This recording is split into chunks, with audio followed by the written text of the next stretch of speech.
désireux d'investir dans l'immobilier en Afrique, mais tu te demandes si ça vaut la peine de dépenser autant d'argent pour un investissement qui n'est pas forcément rentable.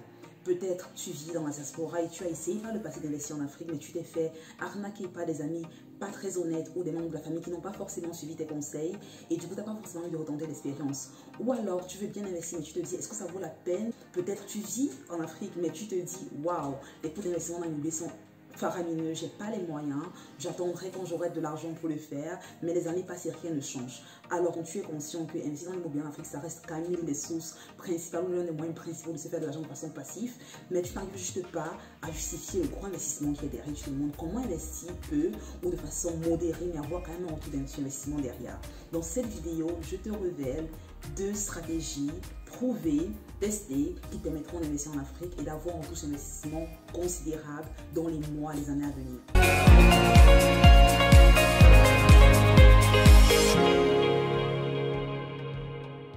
Salut à toi, bienvenue sur la chaîne si tu me découvres sur cette vidéo. Je suis Jolie Mathieu et dans cette chaîne, je te révèle où je te partage un contenu qui est principalement centré autour de l'entrepreneuriat, du marketing digital et de la création de business en ligne. Parce que je suis fondatrice de l'agence de marketing digital Trogon Consulting et je suis très passionnée par la liberté financière et le marketing digital. Dans cette vidéo, je te partage 2 stratégies justement qui permettront d'investir en Afrique dans l'immobilier, d'avoir un taux d'investissement assez rapide et conséquent. Maintenant, la première stratégie ici, c'est une stratégie que j'ai utilisée moi-même et qui a eu des résultats incroyables, que je suis en train d'avoir des résultats derrière. La seconde stratégie, par contre, c'est une stratégie qui a été implémentée par des amis, des connaissances et qui m'ont donné un retour très très positif et que je pense lancer également d'ici la fin de l'année ou en 2022 à coup sûr. Donc, encore ici, ça s'adresse à des personnes qui veulent investir dans l'immobilier en Afrique mais qui ne sont pas sûres comment se lancer ou quelles sont les bonnes stratégies pour se lancer. Donc, la première stratégie ici consiste justement à faire dans ce qu'on fait, dans ce qu'on appellerait la construction d'un duplex ou alors un R+2 ou un R+3, qui consiste principalement à acheter une maison, acheter un terrain et la construire, mais la construire de façon assez stratégique. Il ne s'agira pas ici de construire une maison comme on le faisait à l'époque, nos parents l'ont fait à l'époque, j'ai construit une maison et y vivre. Mais ici, on essaiera d'exploiter le terrain de façon très stratégique en fait. Donc, il s'agit ici de construire un duplex en bas, une maison avec un appartement, une maison dans laquelle on peut vivre au rez-de-chaussée. Et on fera 2, 3, 4 niveaux au-dessus qui seront destinés pour les locataires. Donc déjà en faisant le plan de la maison, on doit prendre en compte que ce sera une maison à plusieurs étages parce que c'est justement au niveau des étages qu'on aura un retour sur investissement assez rapide. Donc ici, contrairement à l'époque, ce que nos parents faisaient qui était acheter un terrain, construire une maison dessus et y vivre et après penser à acheter un autre terrain pour faire des maisons de locataires dessus, on fait ces choses de façon assez différente. On prend un terrain de 300, 600 mètres carrés, on fait un rez-de-chaussée en bonne maison en bas assez large, spacieuse pour la famille et tout. On fait des appartements au-dessus. L'idée ici, c'est de mettre les appartements qui sont au-dessus en location et d'avoir un retour sur le qui est payé par les locataires de façon assez claire. Ici encore, en construisant la maison, on s'assure un peu que les entrées sont faites de telle sorte que l'intimité du propriétaire ou l'intimité pratiquement que tu vivras au rez-de-chaussée ne soit pas impactée par les locataires qui vivent en haut.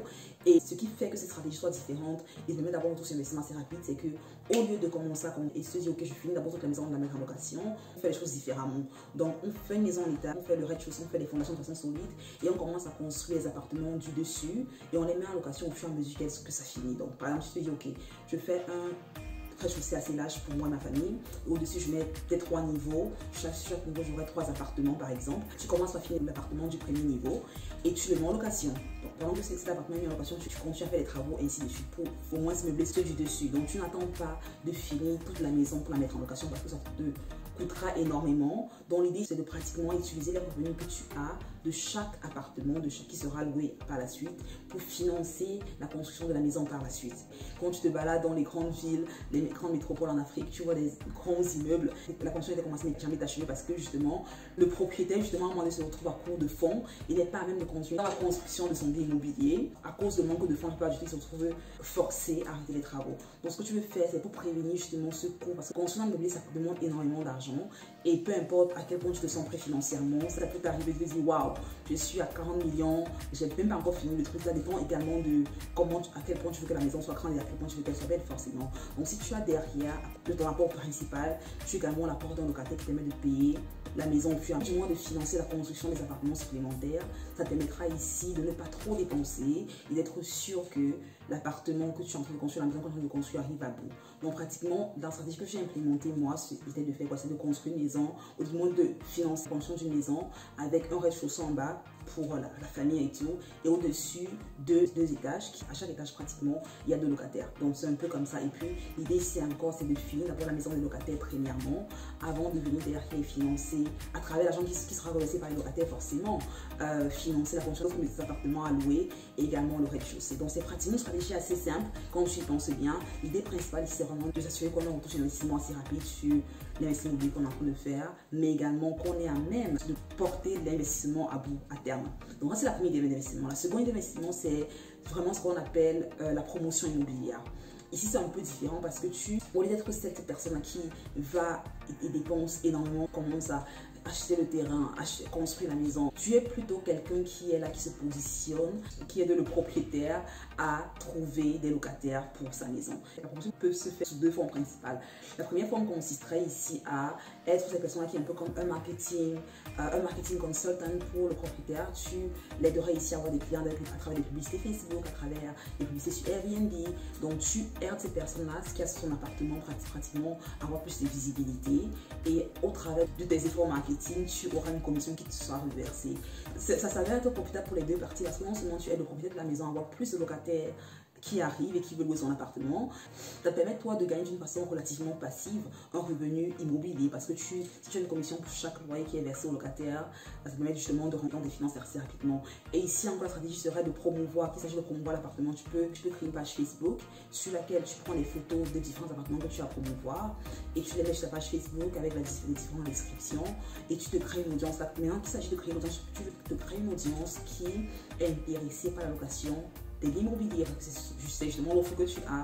Donc tu peux faire grandir ton audience à travers la publicité marketing sur Facebook. Donc, tu peux également avoir un site sur Airbnb ou un listing sur Airbnb sur lequel tu promets ces différents appartements là.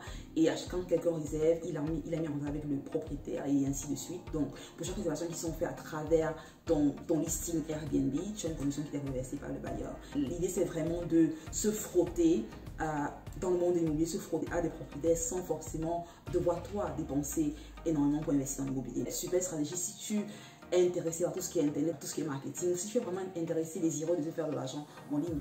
Alors la deuxième sous-couche quand il s'agit de promotion immobilière, parce que je considère qu'il y a vraiment deux ponts pour ces stratégies, serait également de faire ce qu'on appelle de la sous-location. Ça veut dire ici que tu vois un appartement qui est mis en location par un bailleur, tu loues l'appartement en question, peut-être tu le meubles, c'est pas meublé, mais tu le loues dans le but de le sous-louer derrière. C'est un peu ce qu'on appelle house hacking. Donc ici tu peux le faire de 2 façons encore. Donc tu peux soit sous-louer l'appartement et tout simplement sous-louer l'appartement complet, sous-louer l'appartement entier et complètement t'en aller et puis te dire ok voilà je sous-loue l'appartement et tout. Ou tu peux sous-louer une pièce de l'appartement. Par exemple, si tu loues un appartement de 2 chambres et je dis ok, bon, c'est vrai que je paie un montant assez important, mais je n'ai pas besoin de la deuxième chambre, je peux la sous-louer. Là, ton revenu sera moins important que si tu sous-loues l'appartement entier. Parce que l'idée quand tu sous-loues l'appartement entier, c'est que tu prends peut-être une maison à 30 000 ou 150 000. Ça dépend d'où tu loues l'appartement, forcément, de la région, de l'emplacement, de l'état de l'appartement et autres. Mais tu prends un appartement, disons, à 80 000. Ok, c'est le prix de la location que tu prends avec le bailleur, c'est ton contrat de bail. Maintenant, tu sous l'appartement en question peut-être à 150 000 ou à 100 000 ou 120 000 parce que tu as, disons, aménagé, tu as repeint les murs, tu as, je sais pas, installé des appareils, tout ce que tu veux derrière, qui a fait que la valeur de la maison augmente. Donc tu l'as sous un prix plus élevé. Ça te permet ici encore d'avoir un revenu complètement passif, d'être un petit bailleur, bien que tu n'aies pas la propriété de l'immeuble, mais tu te vois ici en train d'avoir un revenu totalement passif que tu génères juste en sous-louant l'appartement. C'est une stratégie que j'ai essayé en Europe, en Allemagne, où je réside, mais je n'ai pas encore ici en Afrique. Je pense que je vais justement ici en Afrique d'ici la fin de l'année parce que ça me semble une stratégie assez extrêmement simple. Parce que ce que j'ai fait justement à Francfort, où je réside, c'est de sous-louer l'appartement et j'ai pratiquement doublé le prix du bail. Et c'était vraiment une façon pour moi, de façon assez simple et assez immédiate d'avoir une source de revenus instantanée pratiquement. Donc c'est encore ici une stratégie pour toi d'investir en immobilier sans dépenser énormément d'argent. Et donc, sur les 3 stratégies, ou du moins sur les 2 stratégies, dis-moi celle qui te parle le plus, laisse-la moi en commentaire et dis-moi si j'ai manqué quelque chose, il y a une stratégie à laquelle je n'ai pas pensé. Donc, pour résumer cette vidéo, il était vraiment question pour moi de partager avec toi 2 idées d'investissement dans l'immobilier en Afrique qui permettront d'avoir un taux d'investissement assez rapide, sans avoir dépensé une fortune et sans prendre énormément de risques. Donc, la première idée d'investissement, c'est de construire un duplex et de commencer par construire, une fois que tu as le rez-de-chaussée plus ou moins fait, On va pas aller dans la peinture, meublage. Une fois que le rez-de-chaussée est fait, tu te concentres sur les appartements du haut que tu mettras en location au fur et à mesure que tu finis de les construire. L'idée, c'est encore t'aider à avoir un revenu assez rapide dès que tu commences. La seconde idée, c'est ici la promotion immobilière que tu peux faire soit en promouvant les appartements des propriétaires à travers les réseaux sociaux, Facebook, Airbnb, Instagram, pourquoi pas. Et la deuxième sous-idée, quand il s'agit de promotion immobilière, consiste ici du moins à faire de la sous-location. Ça veut dire que tu loues un meuble, un appartement et tu le mets en location par la suite à un prix forcément plus élevé parce que tu auras fait que l'appartement grandisse en valeur. Je sais que cette vidéo t'aura plu. Si ça a été le cas, fais-moi savoir, laisse-moi un pouce up. Et si tu es intéressé par investir en Afrique, investir dans la diaspora, sois sûr de regarder ces vidéos que j'ai fait récemment à travers lesquelles je partage avec toi différentes idées business que tu peux lancer en Afrique, peu importe que tu y sois ou que tu sois dans la diaspora. J'espère que cette vidéo t'aura plu. Si c'est le cas, sois sûr de la partager avec d'autres personnes, des amis, des collègues, pourquoi pas. Abonne-toi pour plus de contenu comme celui-ci. Je te retrouve à la prochaine. Bye bye.